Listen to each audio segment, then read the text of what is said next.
เคยได้ยินแต่คำว่าฤาษีแปลงสารเพิ่งจะเห็นหมาแปลงสารก็คราวนี้แหละค่ะถ้าการที่คิดว่าดิฉันเขียนโพสต์ถึงถามหาถึงความเหมาะสมถามหาว่าผู้บริหารโรงเรียนบ้านวังเยี่ยมนั้นคิดดีแล้วหรือยังที่เอาคนที่เป็นจำเลยในคดีอุกชะกันอย่างนี้ไปมอบรางวัลให้กับเด็กๆดิฉันเน้นไว้อยู่แล้วว่าการเข้าไปร่วมหรือการจะบริจาคสิ่งของเป็นเรื่องที่ดีไม่ผิดหรอกแต่ผู้บริหารนั้นคิดอย่างไรเอาคนคนนี้มามอบรางวัลให้ถ้าสมมุติว่าในวันข้างหน้าเขาไม่พ้นมนทินแล้วเด็กที่รับรางวัลจากมือจำเลยเนี่ยเขาจะคิดยังไงจากจำเลยที่อาจจะต้องกลายเป็นฆาตกรสักวันหนึ่งเนี่ยเขาจะรู้สึกยังไงวันที่เขาภาคภูมิใจที่ได้รางวัลไอ้คนมอบกลับกลายเป็นฆาตกรแบบเนี้ยดิฉันไม่ได้บูลลี่เด็กเลยแต่ถามหาว่าผู้บริหารมีความคิดดีแล้วเหรอคิดลึกซึ้งแล้วหรือถึงได้ทำแบบนั้นคุณจะจัดผ้าป่าคุณจะมอบอุปกรณ์คุณจะมอบอะไรให้ทางโรงเรียนเป็นเรื่องดีทำเลยไม่เคยมีใครว่าคุณแต่การที่คุณไปมอบรางวัลให้เด็กที่ชนะอัดฉีดด้วยการโบกเงินอย่างเงี้ยต่อหน้าต่อตาเด็กเนี่ยมันเป็นเรื่องไม่สมควรผู้ใหญ่ในโรงเรียนไม่ควรให้เกิดเรื่องนี้ขึ้นเพราะมันสอนให้เด็กเห็นแก่เงินถ้าดิฉันจะตำหนิคุณที่ไปปรากฏตัวตรงนั้นเนี่ยก็คือเรื่องนี้และก็เรื่องการมอบรางวัลแต่ไม่ได้บูลลี่ลูกคุณเลยใครไปแปลงสารคุณได้มาอ่านมาดูด้วยตัวเองหัดแหกขี้ตาทำอะไรด้วยตัวเองซะก่อนอย่าไปเที่ยวฟังคุณเคยเสียทนายที่ดีที่สุดในชีวิตไปเพราะคุณฟัง FC ของคุณฟังคนอื่นพูดมาแค่ครึ่งเดียวนี่ก็เหมือนกันเอามานั่งพูดว่าเขาบูลลี่ลูกคุณถ้าเป็นจริงอย่างงู้นอย่างนี้เป็นจริงหรือไม่เป็นจริงทำไมคุณไม่ตรวจสอบก่อนแต่ถ้าจะหมายถึงที่ฉันเคยเตือนว่าระวังนะลูกคุณจะหลังค่อมถ้าปล่อยให้ค่อมไปแบบนี้ไม่ทำอะไรสักอย่างหนึ่งถ้าคุณคิดว่าอันนั้นเป็นการบูลลี่เด็กดิฉันพูดจริงค่ะว่าคุณควรจะพาลูกไปหาหมอหลังแบบนี้มันมีความผิดปกติถ้าปล่อยให้ค่อมให้โก่งอย่างนี้ไปเรื่อยๆเด็กจะมีปัญหาตอนนี้เด็กยังเล็กอยู่สามารถจะใส่เกราะอ่อนสามารถที่จะดัดกระดูกได้ทำได้ถ้าคุณคิดว่านั้นคือการบูลลี่ดิฉันขอโทษดิฉันเตือนด้วยความหวังดีว่าระวังหลังลูกคุณพอแก่ตัวไปแล้วมันจะเจ็บปวดดิฉันเคยรักษาคนไข้มาเยอะในอาการโรคแบบนี้ดิฉันรู้ถึงได้พูดขึ้นมาเพราะสงสารเด็กไม่ได้อยากจะบูลลี่เด็กดิฉันเคยบอกไปเงียบๆกับทางเมียคุณก็ไม่เกิดอะไรขึ้นจึงคิดว่าถ้าการเอามาพูดอย่างนี้แล้วมันจะถึงหูพวกคุณได้ดีกว่าจึงตัดสินใจพูดว่าไปดูลูกคุณหน่อยดูหลังลูกคุณหน่อยถ้านั้นคือการบูลลี่ก็ขอโทษค่ะถ้าคุณคิดแบบนั้นนะกับอีกอย่างหนึ่งสิทธิการร้องเรียนเป็นของมนุษย์ทุกคนคุณอย่ามาตำหนิติเตียนว่าไปร้องเรียนอย่างนั้นไม่มีมันสมองไม่มีหัวคิดเป็นเรื่องไม่ดีในเมื่อเขาเห็นว่าผู้บริหารทำงานไม่สมควรประชาชนมีสิทธิ์จะร้องเรียนมันเป็นสิทธิ์โดยชอบธรรมของพวกเราค่ะเหมือนเวลาที่เขาเห็นคุณทำอะไรแล้วมันไม่ถูกไม่ต้องเขาไปร้องเรียนน่ะคุณก็คิดว่ามันไม่ดีเห็นเรื่องไม่ดีแต่หุบปากเงียบมันเป็นสิ่งดีเหรอไม่ใช่นะมันไม่ใช่การตรวจสอบในระบบประชาธิปไตยนะคุณต้องเข้าใจว่าทุกคนมีสิทธิ์ที่จะตรวจสอบคุณคิดว่า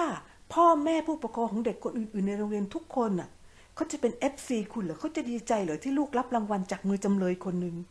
ถ้ามีบางคนเขาไม่พอใจขึ้นมาล่ะว่าเฮ้ยผู้ใหญ่ในโรงเรียนให้ทำแบบนี้ได้ยังไงเขามีสิทธิ์ไหมที่จะไปร้องเรียนว่าตรวจสอบสิวันนี้เอาแค่จำเลยมาวันหน้าอาจจะเอาฆาตกรมาไหมใช่ไหมคะผอ.เป็นข้าราชการรับเงินจากภาษีประชาชนประชาชนก็มีสิทธิ์จะตรวจสอบว่าสิ่งที่ผอ.ทำน่ะมันถูกต้องไหมเหมือนเงินที่คุณรับบริจาคจากปาริจิตมาน่ะคนที่โอนเงินบริจาคเข้ามาเขามีสิทธิ์ที่จะตรวจสอบว่าคุณได้ใช้เงินทุกบาททุกสตางค์ในการขอรับบริจาคเพื่อสร้างปาริจิตเนี่ย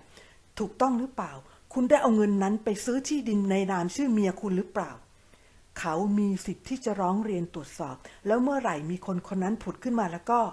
คุณจะเดือดร้อนที่ฉันบอกไว้เลยจะมีคนแนะนำพาไปร้องเรียนสอบถามแน่นอนถ้าคุณไม่ยอมเปิดบัญชีออกมาเองถ้าคุณบริสุทธิ์ใจจริงคุณก็ต้องเปิดเผยมาไม่งั้นคนที่เขามีสิทธิ์ร้องเรียนเขาก็ต้องใช้สิทธิ์คุณจะไปบอกว่าอย่าไปร้องเรียนเลยทำอย่างนี้ไม่ถูกไม่ได้ค่ะ เป็นสิทธิ์ของเขา คุณเข้าใจคำว่าสิทธิ์ไหม หรือคุณรู้แต่ว่าคุณมีสิทธิ์อยู่คนเดียว คุณเคยยอมรับนับถือสิทธิของคนอื่นบ้างหรือเปล่า คุณเคยเห็นหัวใครบ้างล่ะเขามีความยุติธรรมสูงมีความรับผิดชอบนะครับนานาอ่อนน้อมบอกว่าเพราะเป็นคอมเมนต์ที่อ่านผ่านสื่อโซเชียลได้นะครับนานาอ่อนน้อมบอกว่าเพราะทนายชุดนี้ดูแล้วมีความยุติธรรมสูงนะครับมีความรับผิดชอบขอบพระคุณนะครับขอบพระคุณสำหรับคอมเมนต์นะครับที่ให้กำลังใจนะครับทุกฝ่ายนะครับโดยเฉพาะทีมงานทนายนะครับท่านก็ทำงานนะครับเบิ้มนะครับโดยมีพี่เบิ้มนะครับท่านทนายสุรชัยชินชัยนะครับท่านก็ทำหน้าที่ของท่านนะครับแล้วก็ทีมงานทนายทั้งหมดนะครับที่สงกานะครับนายสงกานะครับก็ทำเป็นทนายให้กับลุงนะครับทนายสงกานะครับนานาอ่อนน้อมนะครับบอกว่าแต่ในชุดนี้เขาไม่ยุ่งกับโซเชียลไม่ใช่ภาษาครับผมก็ดีนะครับก็ดีเพราะว่าท่านไม่หมกมุ่นนะครับไม่หมกมุ่นกับโซเชียลนะครับทำให้ลุงเองก็สบายใจด้วยนะครับไม่เหมือนทนายคนก่อนนะครับเล่นในโซเชียลนะครับ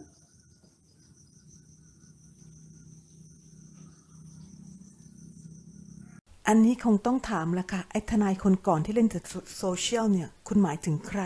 ทนายคนไหนเพราะทนายทีมใหม่เนี่ยคือทนายในคดีหลักทนายในคดีหลักคนก่อนคือทนายตั้มคุณกำลังหมายถึงทนายตั้มเหรอติดโซเชียลเนี่ย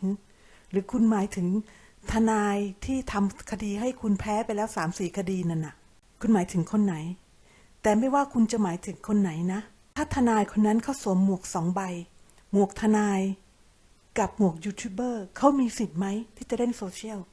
เหมือนคุณน่ะคุณก็โผล่หน้าออกมาได้ทุกวันถ่ายคลิปกันได้เป็นรัวๆคุณก็ทำมาหากินกับโซเชียลคุณเอาหนังหน้าตรงไหนไปว่าเขาว่าเขาติดโซเชียลเล่นโซเชียลคุณเอาคุณภาพเอาความดีตรงไหนไปว่าเขาไปตำหนิเขาเนี่ยถ้าคุณจะว่าเขาทำงานให้คุณไม่ดีทำให้คุณมีปัญหาอะไรยังไงเขารับเงิน2 ทางหรืออะไรยังไงคุณว่าออกมาตรงๆอย่าว่าแบบนี้มันไม่ใช่ลูกผู้ชายเพราะตัวคุณทั้งผัวทั้งเมียทั้งบ้านทั้งตระกูลทั้งก๊กทั้งโคตรทั้งเง่าเหล่ากอคุณก็เล่นโซเชียลทำมาหาเงินทั้งนั้นไปว่าเขาทำไมจะตำหนิเขาเรื่องคดีถ้าเขาทำอะไรไม่ถูกไม่ดีพูดออกไปตรงๆเหมือนกับที่ฉันพูดว่าคุณตรงๆนั่นแหละ